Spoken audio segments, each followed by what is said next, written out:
Dobar dan, lijep pozdrav svima. Hvala vam na ovom pozivu što ste nas uključili. Evo, ja ću u kratkim crtama rečeno da to mora biti jako kratko i sažeto. Zaklada Zajednički put osnivač je grad Zagreb i ona je specijalizirana za podizanje kvalitete života starijih osoba grada Zagreba. Mi smo negdje 2009. počeli raditi u različitim fazama, pa smo kroz to vrijeme razvili zapravo nekakva 3 naša pravca. To je izravni rad s korisnicima, istraživački i stručni rad i filantropiju i zakladništvo. To nekako stoji na zadnjem mjestu, ako bi trebalo biti na prvom, ali smo mi nekako se razvili na način da smo ipak išli na taj izravni rad sa korisnicima, jer smo istraživajući shvatili da zapravo nemamo od koga šta prepisati i da se zapravo o starima baš puno ni ne zna o njihovim potrebama, a svi mislimo da znamo, a nikom nije pao na pamet da ih pita šta im zapravo treba. Pa smo onda krenuli tim redom.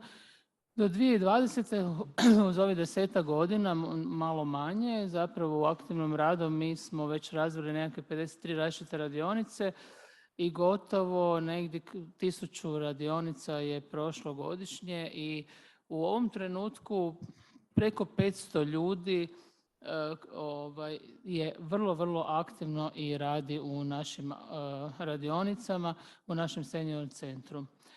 2013. godine smo počeli tu informatičku radionicu koja je zapravo vezana na tu digitalnu inkluziju, tada to niko tako nije zvao, niti smo znali šta to znači, niti je itko o tome tako pričao, ali smo mi shvatili da naprosto sve više dolaze nove generacije starih ljudi sa novim potrebama i sve više je njih dolazilo da bi učilo, da bi se moglo snalaziti na kompjuterima, pa raznim aplikacijama i tada je famozni Skype bio u pitanju jer je se više naravno djeci i unučadi odlazilo iz Hrvatske i morali su početi nekako komunicirati.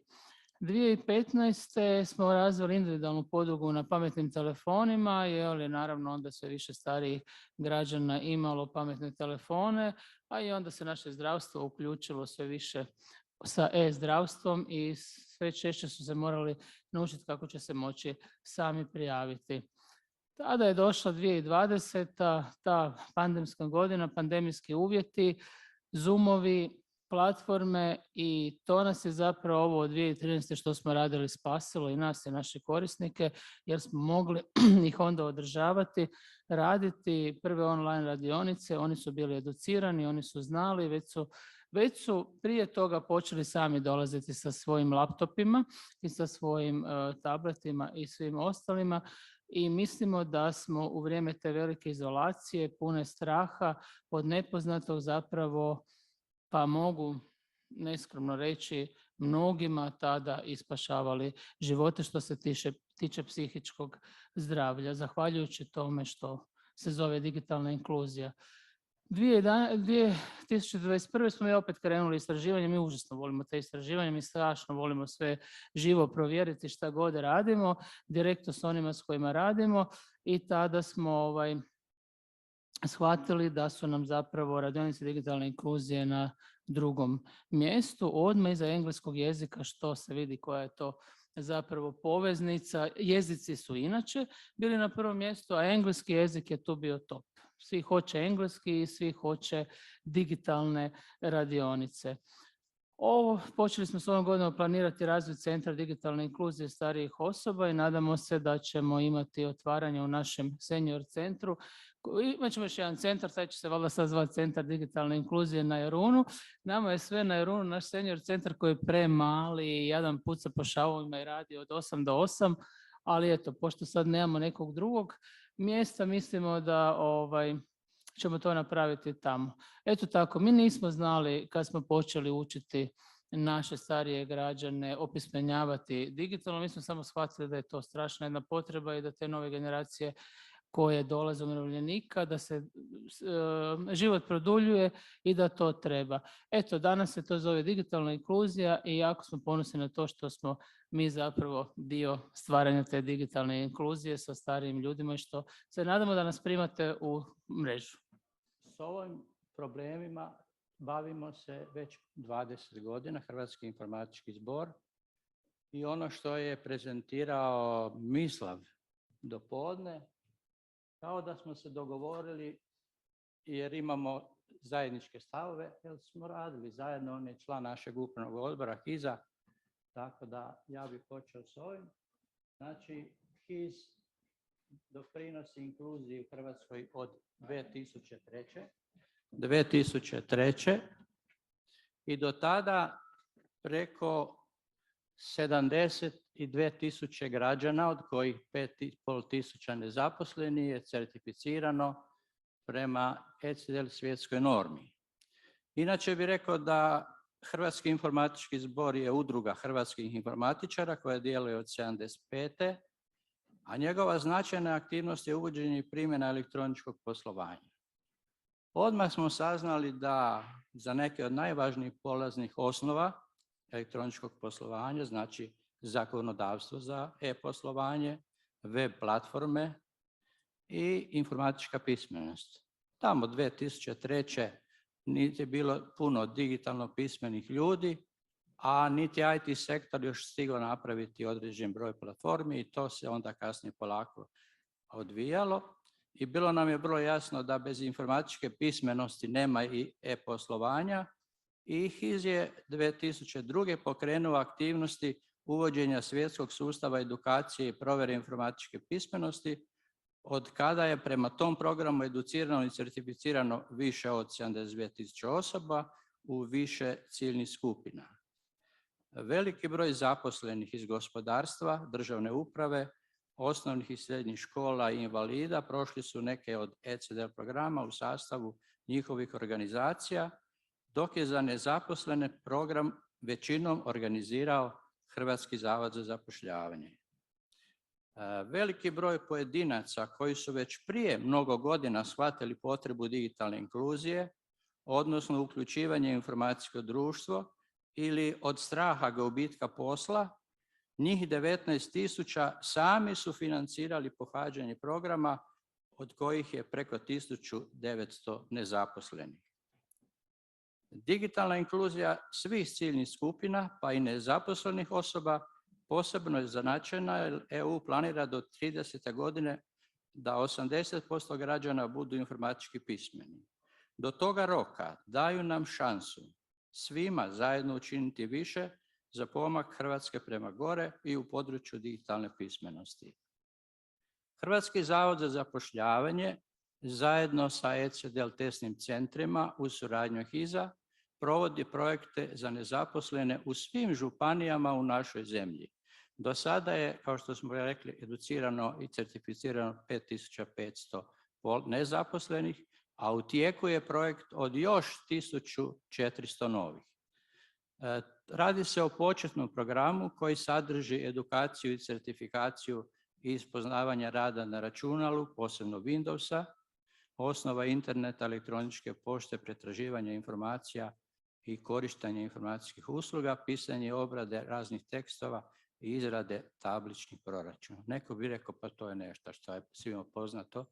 Međutim, to je tek početak. Ti polaznici, neki su se tek prvi put susreli sa tastaturom, ali da imamo mi ispremljene nove programe, kao što su, na primjer, digitalni marketing, Python, robotika, Internet of Things, Big Data, planiranje projekata i drugo, ali ovo je za uži krug ljudi, ovo je za masovno opismenjavanje za ono što mi želimo, masovno opismenjavanje građana. Polaznici programa, program traje 120 sati, a polaznici programa imaju besplatnu edukaciju i certifikaciju, plaćene troškove prijevoza do testnog centra i pola dnevnice, što se financira iz Europskog socijalnog fonda. Ima li toga još gdje u Hrvatskoj? Danas je Mislav govorio da će se to povećati, da će se što veći broj da se uključi što se tiče sticanja digitalne pismenosti i inkluzije. Prvi projekt organizirala je HZZ područna služba grada Zagreba od 2004. do 2008. za 1133 polaznika, od kojih je 847 dobilo posao u roku 6 mjeseci od završetka programa, što je bio dokaz konkurentnosti pojedinaca na tržištu rada. Poznato je kako su informatički pismene osobe produktivnije i kvalitetnije u obavljanju poslova, pa to sve više postaje prednost u dobivanju posla. Europska unija predviđa da će do 2030. za 80% poslova biti potrebne informatičke kompetencije. Planiraju i ukidanje šaltera u javnim službama, što će zahtijevati od građana posjedovanje digitalnih kompetencija. I zato je i za trenutno zaposlene, ali i za nezaposlene, uvjet zadržavanja ili stjecanja posla posjedovanje informatičkih kompetencija. Sadašnji i planirani novi projekti HZZ prilika su nezaposlenima jer će u suprotnom sve teže konkurirati na tržištu rada. Sve do sada učinjeno u području digitalne inkluzije Hrvatskoj nije dovoljno, te svi zajedno moramo više učiniti na promjeni sadašnjeg nezadovoljavajućeg stanja. Treba na kraju naglasiti kako informatička pismenost nije samo upoznavanje i korištenje Facebooka, a to je tek dobar početak korištenja IT u građanstvu. Za gospodarstvo i druge ciljne skupine informatička pismenost obuhvaća mnogo više IT kompetencija. Zato i dalje naša osnovna misija ostaje uvođenje i primjena e-poslovanja za sve ciljne skupine prema njihovim potrebama. Dakle, moje ime je Anamarija Lazić, zaposlena sam u Udruzi invalida rada Zagreba. Djelujemo na području grada Zagreba i Zagrebačke županije. Osnovani smo prije 56 godina i od tada neprekidno radimo za dobrobit invalida rada i ostalih osoba s invaliditetom. Danas okupljamo 7200 članova, što zapravo predstavlja gotovo 32% ukupnog broja invalida rada s područja grada Zagreba i Zagrebačke županije, odnosno 7,5% ukupnog broja invalida rada u cijeloj Hrvatskoj. Ovdje smo se danas okupili zbog razgovora o potrebama i o praksama.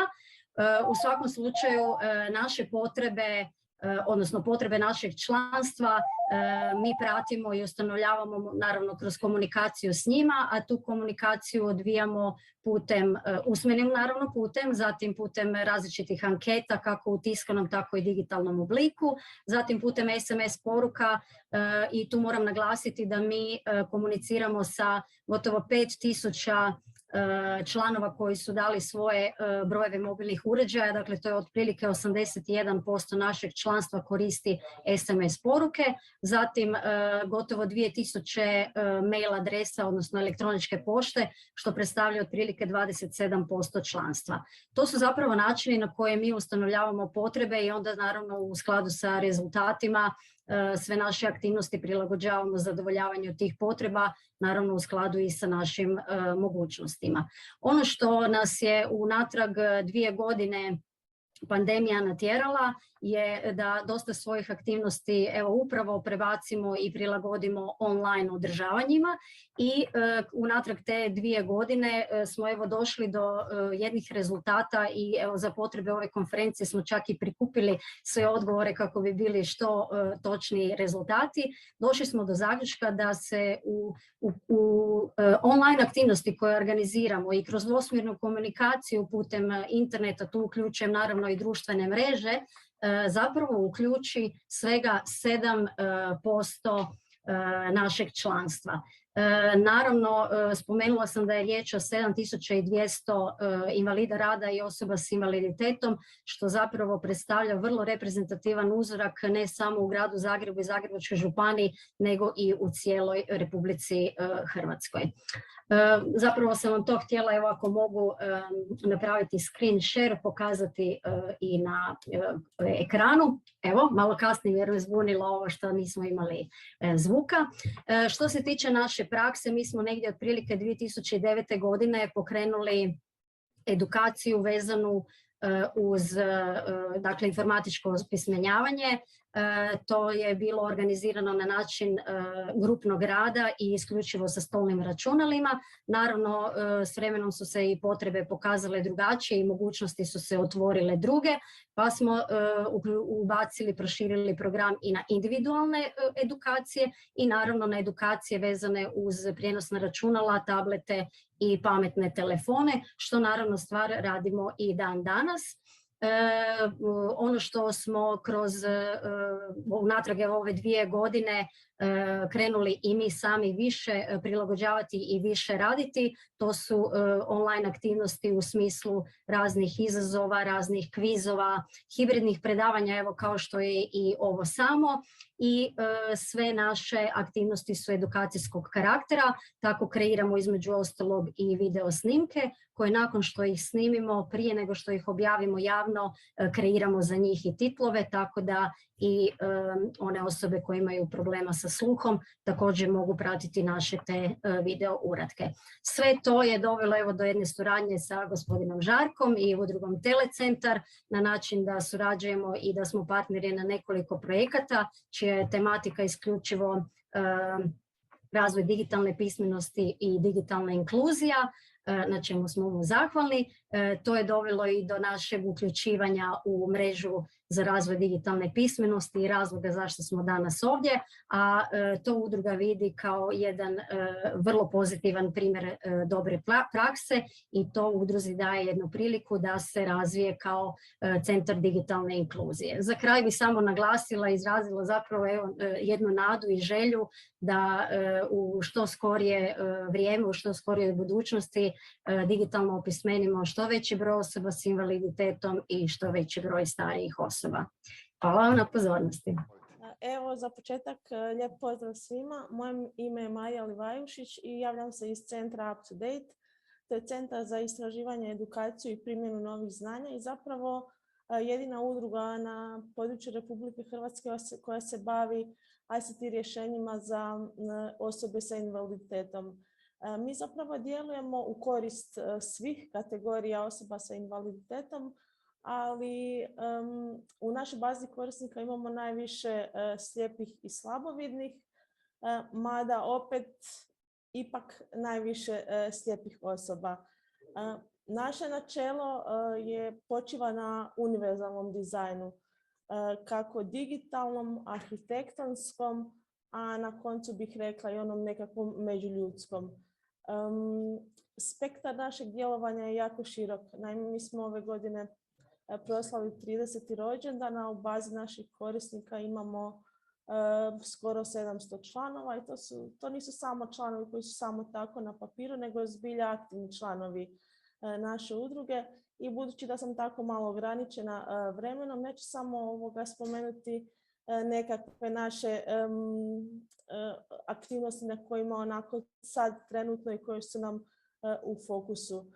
To su dakle prilagodba digitalnih sadržaja, dakle digitalizacija literature za studente i učenike, provjera pristupačnosti digitalnih sadržaja, osmišljavanje i provedba informatičkih radionica za naše korisnike i ne samo informatičkih radionica.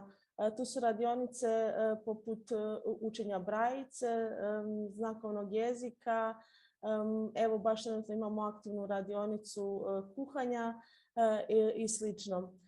Imamo trenutno 2 europska projekta, to su usluga videćeg pratitelja i usluga tumača znakovnog jezika za gluhe i gluhoslijepe korisnike našeg centra. Evo to su ukratko naše aktivnosti. Ja bih sad nekako rekla nešto više o ovoj digitalnoj inkluziji slijepih i slabovidnih osoba. Naime, mi surađujemo sa zvučnim imenima u Republici Hrvatskoj kao što su FAIR i CARNET. Evo tu je i naša dugogodišnja suradnja sa Hrvatskim informatičkim zborom i tako se ona nastavila i na ovom projektu gdje smo inicijalno dali nekakve naše upute za upitnik, a na kraju i našim korisnicima proslijedili sam upitnik na popunjavanje. Kada je riječ o digitalnoj uključenosti slijepih i slabovidnih osoba, smatramo da je ključno zadovoljiti 2 osnovna uvjeta. Naime, mi živimo u 21. stoljeću, informatička pismenost je ključ svega. Iz tih razloga iniciramo, potičemo naše korisnike na obuku za rad na računalima, a naravno da budu u tijeku sa ovim modernim vremenima i za rad na pametnim telefonima, tabletima, pametnim satovima i slično. I ja zbilja mogu ponosno reći da imamo, pa gotovo svi naši mlađi korisnici su aktivno koriste računala, tablete, telefone, pametne satove i slično. I ono što je jako dobro i nadamo se da će toga još biti i više je što i naši korisnici, umirovljenici su zainteresirani sada možda kada imaju malo više vremena za taj digitalni svijet i da oni vide što im on sve može ponuditi. Druga ključna stvar, i rekla bih možda, ako ne i važna, jednako važna kao i ova koja je vezana za poznavanje nastavnih tehnologija, je pristupačnost digitalnih informacija. Dakle, mi možemo biti vrhunski poznavatelji digitalnih i asistivnih tehnologija, ali ukoliko mi nemamo pristupačnu digitalnu informaciju, prva ja i svi korisnici asistivnih tehnologija, dakle osobe oštećenog vida, smo ograničeni na najveći mogući način. Republika Hrvatska je 2018. potpisala web direktivu o pristupačnosti digitalnih informacija, što bi podrazumijevalo da sva tijela javnog sektora moraju imati pristupačan digitalni sadržaj, a naravno u skladu s tim i pripadajuće mobilne aplikacije. Međutim, tu nailazimo na zid, bilo je tako još prije, još uvijek je tako i imamo strašne barijere kada je riječ o tome. Pristupačnost nije niti shvaćena, niti prihvaćena onako koliko bi trebala biti. A ona zapravo je jako jednostavna zato što potrebno je uraditi samo nekakve preinake, bilo da je web sučelje u pitanju, mobilna aplikacija koja će nama omogućiti ravnopravan pristup svim relevantnim informacijama, a korisnicima kojima to ne treba čak neće niti primijetiti da se nešto dogodilo, evo na primjer na nekakvoj web stranici ili mobilnoj aplikaciji. Hrvatska mora i dalje raditi na tome jer puno je digitalnog sadržaja koji je nepristupačan i ne možemo doći na vrijeme do relevantnih informacija. A još više je tragično to što nekakve ustanove, relevantne ustanove koje se bave ključnim pitanjima za osobe sa invaliditetom radi takve strašne pogreške i mi se borimo s tim vjetrenjačama na nekakvoj svakodnevnoj razini. I dok se ne povede račun o tome, mi ne možemo govoriti o digitalnoj uključenosti. Još jedan, kratko ću još samo to navesti, još jedan veliki problem je to što nema nekakve interakcije sa krajnjim korisnikom. Jedan stroj ne može ocijeniti je li meni pristupačna web stranica ili nije. Takve stvari se moraju raditi s krajnjim korisnicima i onda možemo govoriti o nekakvim koracima naprijed. Evo, kada ovi uvjeti budu zadovoljeni, onda ćemo moći razgovarati o digitalnoj uključenosti slijepih i slabovidnih osoba. A do tada, evo, nastavit ćemo se boriti s vjetrenjačama. Evo, ja bih se zahvalila svima i toliko od mene i do nekog sljedećeg susreta. Lijep pozdrav svima. Dobar dan, sve vas srdačno pozdravljam u ime ravnateljice Knjižnica Grada Zagreba, Višnje Cej, više knjižničarske savjetnice, kolegice Jagode Ile i svoje osobno ime. Knjižnice Grada Zagreba su najveća narodna knjižnica u Republici Hrvatskoj i organizirani smo kao mreža od 42 knjižnice na 42 lokacije u Gradu Zagrebu i bibliobrazovnoj službi i čak i mi se slažemo s gospodinom Žarkom da se uklapamo ovo kao centar digitalne inkluzije. Osnovna zadaća knjižnice je da osiguraju slobodan pristup znanju i informacijama, kako djeci, tako i odraslima, a u današnje vrijeme osiguravaju pristup digitalnim sadržajima i mogućnosti sudjelovanja u virtualnim programima. Korisnici knjižnice kao i posjetitelji u knjižnicama mogu pristupiti internetu i uredskim programima. Od 2019. godine omogućavamo i posudbu e-knjige uz pomoć aplikacije Zaki Book. Dostupna je digitalizirana knjižnična građa na portalu digitalne zbirke koja ima 1 milijun pregleda i sastavni je dio portala Europeane, znači Europske digitalizirane kulturne baštine.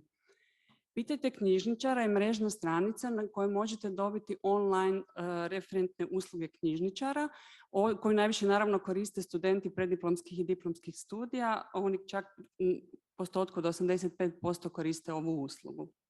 Sljedeća važna zadaća knjižnica je da podupiru cjeloživotno obrazovanje, bilo ono formalno ili neformalno, za sve svoje članove, korisnike knjižnice, za sve članove lokalne zajednice, a posebno brigu vode o ranjivim skupinama u društvu.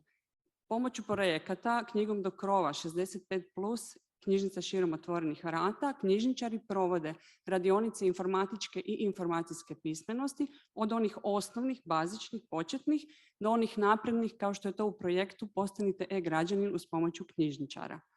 Radionice programiranja, robotičke radionice za djecu, radionice 3D printanja knjižničari provode u sklopu projekta Američki kutak Zagreb i najčešće tražimo pomoć i suradnju različitih udruga ili stručnjaka koji se bave ovim područjem, pa tako jedan od naših suradnika je Institut za razvoj i inovativnost mladih.